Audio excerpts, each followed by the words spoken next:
সাগৰ পাৰ কৰা লঙ্কা অভিযান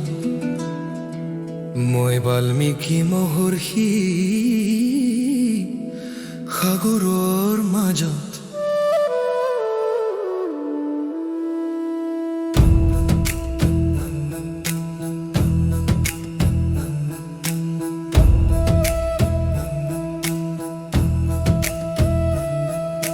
হনুমানে যি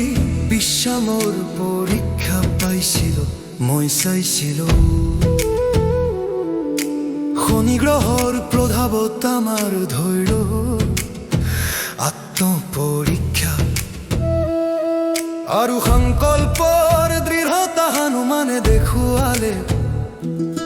এই অংশটো ভক্তসকলক সাহস আৰু কৰ্তব্যপৰায়ণতাৰ শিক্ষা দিয়ে এই মংগল বাক্য ৰামৰ নামেই শাহ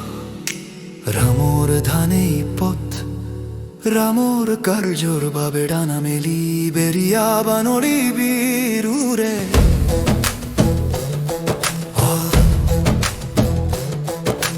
বাল্লৱী ৰাম ৰাম জয় ৰাম কৈ ডানাৰ বেগ বৃদ্ধি পায় সাগৰ পাৰ কৰি লংকালৈ হনুমানী শক্তি প্ৰদৰ্শন কৰে সীতা মাতাৰ সিংহৰ বাবে ৰামৰা আজাদ যাত্ৰা কৰে সুন্দৰ কাণ্ডৰ প্ৰথম খোজত শুভ আৰম্ভণি আহে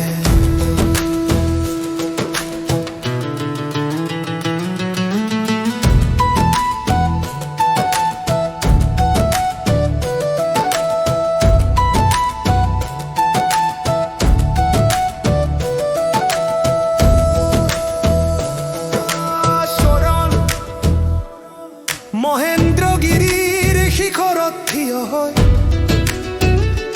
মনৰে ৰামক স্মৰণ কৰে বানৰৰ হৃৎপিণ্ডত ভক্তি উজ্বলাই জয় নিজৰ বুলি ধৰে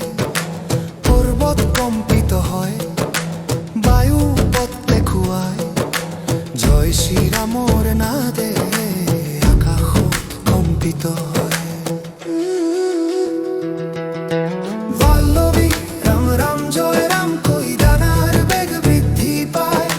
সাগৰ পাৰ কৰি লংকালৈ হনুমানী শক্তি প্ৰদৰ্শন কৰে সীতা মাতাৰ সিংহৰ বাবে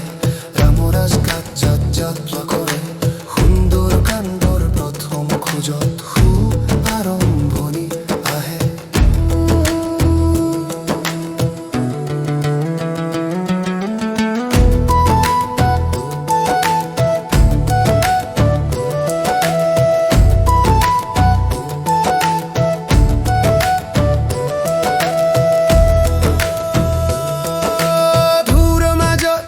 আশা ভাহে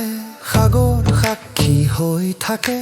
সকলো দেৱতা ফুল বৰ্ষণ কৰে বানৰ বীৰৰ ওপৰত পৰে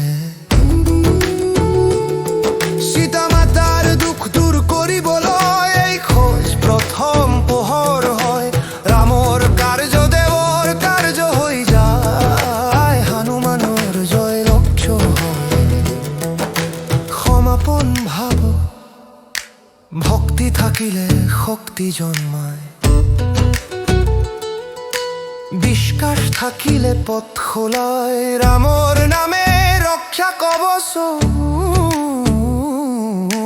সুন্দৰ কাণ্ডে শুভ ৰবি